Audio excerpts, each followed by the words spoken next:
Good evening, नमस्कार, बहुत बहुत स्वागत है। मैं हूं अमित सिंह। खास ज्योतिषी कार्यक्रम लेकर हाजिर है। 8 बज चुके हैं। युद्ध, भूकंप और वैश्विक नीति पर हम बात करेंगे। 2 खास मेहमान आपको तस्वीरों में दिखाई दे रहे हैं। सुमित आचार्य महाराज मेरे साथ हैं, एस्ट्रोलॉजर हैं, जाने माने। इनके साथ मेरे साथ अदिति दुआ जी भी, आप भी जानी मानी एस्ट्रोलॉजर हैं। लेकिन दर्शकों, क्या दुनिया किसी बड़े बदलाव के दौर में प्रवेश कर रही है? मध्य पूर्व में ईरान और इजराइल के बीच बढ़ता तनाव पूरी दुनिया की चिंता का सबब बना हुआ है। वहीं दूसरी ओर फिलीपींस में आए भूकंप ने एक बार फिर से प्राकृतिक आपदाओं यानी नेचुरल कैलामिटीज के खतरे की याद दिला दी है। ज्योतिषीय मान्यताओं में ऐसी घटनाओं को केवल राजनीतिक या प्राकृतिक नहीं बल्कि ग्रहों की विशेष चाल से भी जोड़कर देखा जाता है।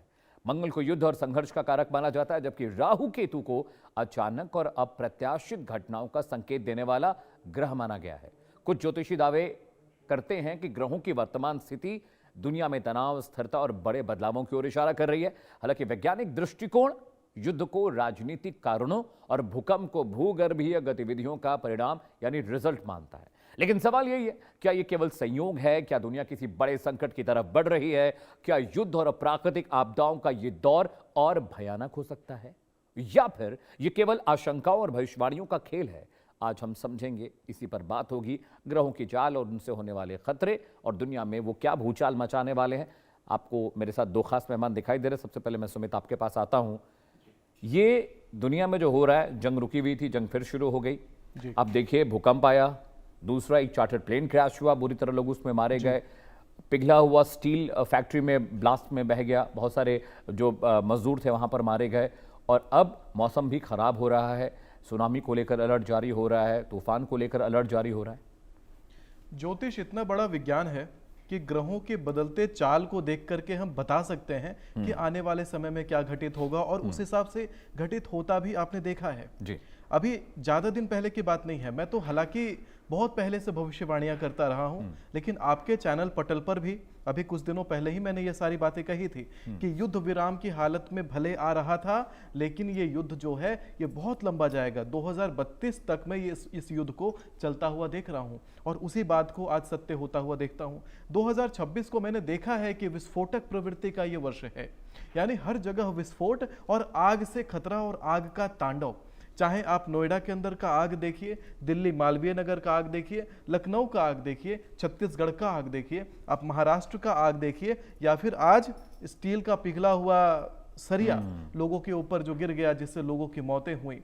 तो आग से तांडव। और मैं कह रहा था कि 1500 लोगों का जो आग से जल करके देहात त्याग का योग 2026 में लिखा हुआ है, और ये आंकड़ा कहीं भी नीचे जाता हुआ नहीं दिखाई पड़ रहा है। बहुत ही दुखद बात है जब आप भविष्य देख पाते हैं और आपके सामने ऐसी घटनाएं घटती हैं और आप उससे रोक नहीं सकते, बस घटता हुआ देख पाते हैं। अभी देखिए, ये जो युद्ध विराम के बाद पुनः ये जो युद्ध का आरंभ हुआ है, ये जो युद्धारंभ हुआ है, ये प्रचंड अग्निकारक है, क्योंकि अभी बृहस्पति के साथ में शुक्र का ट्रांजिट हो रहा है। और इनफैक्ट कि बृहस्पति के साथ में शुक्र का ट्रांजिट आज ही हुआ है, और आज ही आपने देखा कि 30 मिसाइलें ईरान ने इजराइल के ऊपर दाग दी हैं।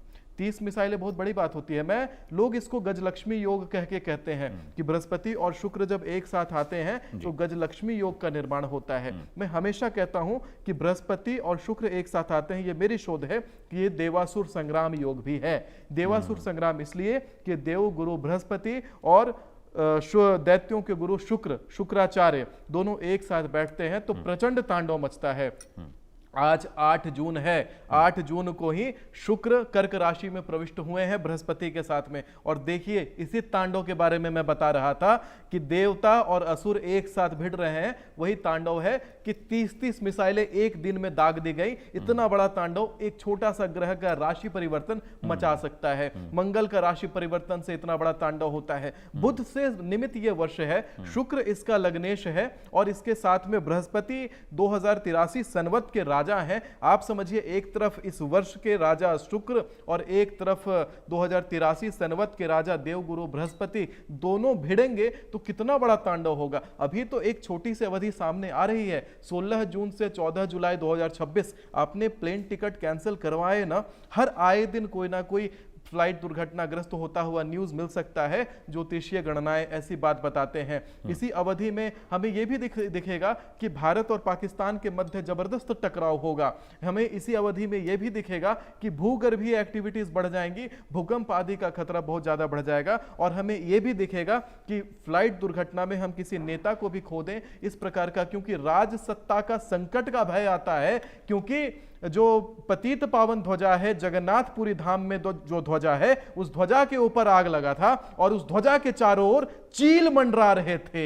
और चील का मंडराना राज सत्ता को बहुत बड़ा हानि और क्षति देता है। इसके लिए भगवान से, शंकर जी से सभी को एकजुट होकर प्रार्थना करनी चाहिए। जी अमित जी। अदिति, क्या इस बार का जो खतरा, जैसा कि सुमित बता रहे हैं कि सेस्मिक एक्टिविटीज बढ़ जाएंगे, भूकंप, और हम देख भी रहे हैं भूकंप आया भी, क्या समंदर से इस बार बड़ी त्रासदी आप आती देख रही हैं जल तत्वों से? जी, सबसे पहले तो सभी को जय श्री राम। जय श्री राम। और आपके मैं क्वेश्चन का अगर इसका आंसर दूं तो यस, हमें अभी आने वाले समय में पर्टिकुलरली 11 जून से लेके 25 जुलाई तक आने वाला समय वाटर क्राइसिस का है। नोट कर लीजिएगा कि उत्तराखंड, महाराष्ट्र और साथ में तमिलनाडु के लिए टाइम बहुत भारी आने वाला है। हो सकता है कि तमिलनाडु में कोई बाढ़ आ जाए, महाराष्ट्र में कोई ऐसी बड़ी बाढ़ आ जाए जिसमें हो भी सकता है कि लोगों की मौत तक हो। और उत्तराखंड में तो हमें जैसे पता है कि मॉनसून भी आ रहा है, तो एक प्रैक्टिकल रीजन भी है इसका। दूसरा, इसमें मुझे बहुत उत्तराखंड में तो नुकसान भी होता हुआ दिख रहा है, लोगों के घरों का, विलेज, एक पूरा विलेज भी अगर हो सकता है कि पूरा बह जाए। इतनी ज़्यादा आपको आंधी तूफान अभी आते हुए दिखेंगे उस नॉर्थ इंडिया में, सब पर्टिकुलरली उत्तराखंड में। और ये साल शुरू होने से पहले ही अक्टूबर में मैंने सभी को बोला था कि आने वाला साल उत्तराखंड के लिए बहुत भारी रहेगा।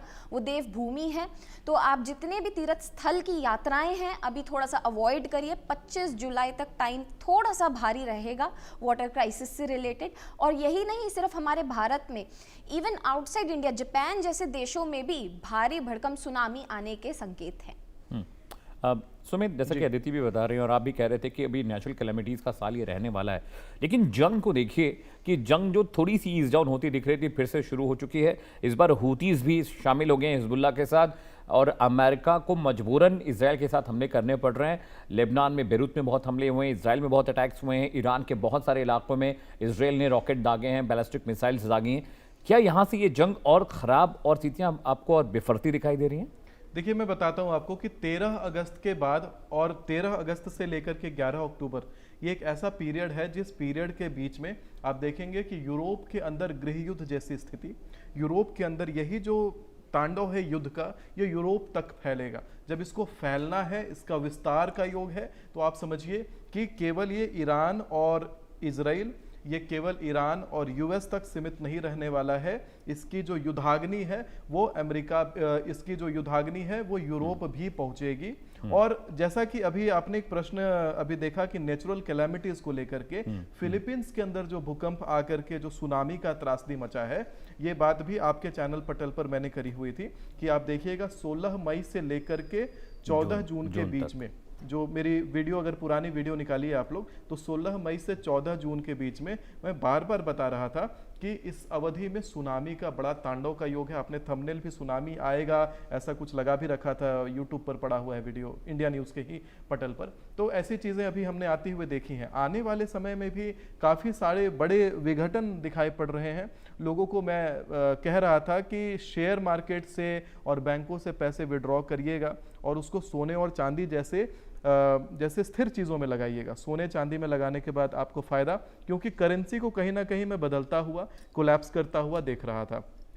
आरबीआई ने नोटिफिकेशन जाहिर किया है। आप सभी जान रहे होंगे कि भारत सरकार अब ये पॉलीमर के नोट्स अपनाने जा रहा है, बिल्कुल अलग नोट पद्धति को अपनाने जा रहा है और पुराने नोटों को बंद कर दिया जाएगा।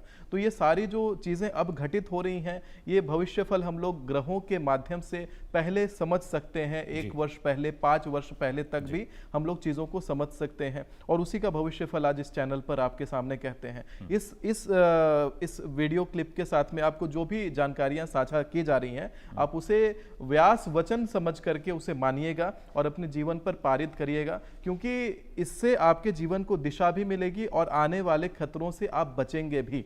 अब जैसा कि बात रहा कि इस युद्ध को लेकर के, तो इस युद्ध का जो संकट है एक तो उधर बढ़ेगा, लेकिन ईंधन से संबंधित क्राइसिस जो अभी लग रहा था कहीं शांत हुआ है, लेकिन ये ईंधन का क्राइसिस और भी ज्यादा विकराल रूप लेने वाला है। और बहुत ही जल्दी 1.25 महीना के अंदर, आज वीडियो रिकॉर्डिंग डेट से 8 जून से 1.25 महीना के अंदर ईंधन क्राइसिस को लेकर के हर जगह नया नया समाचार हमें दिखाई पड़ेगा। इनफैक्ट ये जो तेल के टैंकर्स होते हैं, तेल के टैंकर्स फटते हुए हमें दिखाई पड़ेंगे और लोगों की क्षति उसमें दिखाई पड़ेगी। तेल के टैंकर्स, बॉयलर्स और जहां भी ईंधन का स्टोरेज होता है वहां पर वो ब्लास्ट होगा और वहां पर लोगों का विघटन, वहां पर लोगों की सामूहिक तौर पर मृत्यु, ऐसी चीजें भी हमें दिखाई पड़ने वाली हैं। आज रिकॉर्डिंग डेट से 1.25 महीना के भीतर ऐसी ऐसी विकराल चीजें और विकराल अग्नि का तांडव, जल का तांडव और भूस्खलन आदि चीजें भी दिखाई पड़ेंगी। मैंने कहा कि ऊटी के साइड में, महाराष्ट्र का लोनावला के साइड में भी लैंडस्लाइड का योग आगामी 2 महीने के भीतर है। इसके साथ ही आप देखेंगे कि जितने धार्मिक स्थल हैं, चूंकि मैं पहले से बता रहा था कि 2013 में जिस प्रकार से महात्रासदी आई थी उत्तराखंड में केदारनाथ में, वो वाली त्रासदी आने का पुनः योग दिखाई पड़ता है इसी वर्ष। और इसके साथ में आप देखेंगे कि जम्मू के क्षेत्र में पुनः बादल फटने का योग भी दिखाई पड़ता है। वहां पर बादल फट करके और जल त्रासदी और महाप्रलय जैसा संकट भी आता हुआ दिखाई पड़ सकता है। और वो भी जो उसकी अवधि होगी, वो अवधि होने वाली है 16 जुलाई से लेकर के 11 सितंबर 2026 के बीच में। इस छोटी सी अवधि के बीच में आप देखेंगे कि जल त्रासदी और जल तांडव बहुत ज्यादा दिखाई पड़ेगा। मैं कह रहा था कि दक्षिण भारत के क्षेत्र में हमें बाढ़ दिखाई पड़ेगा।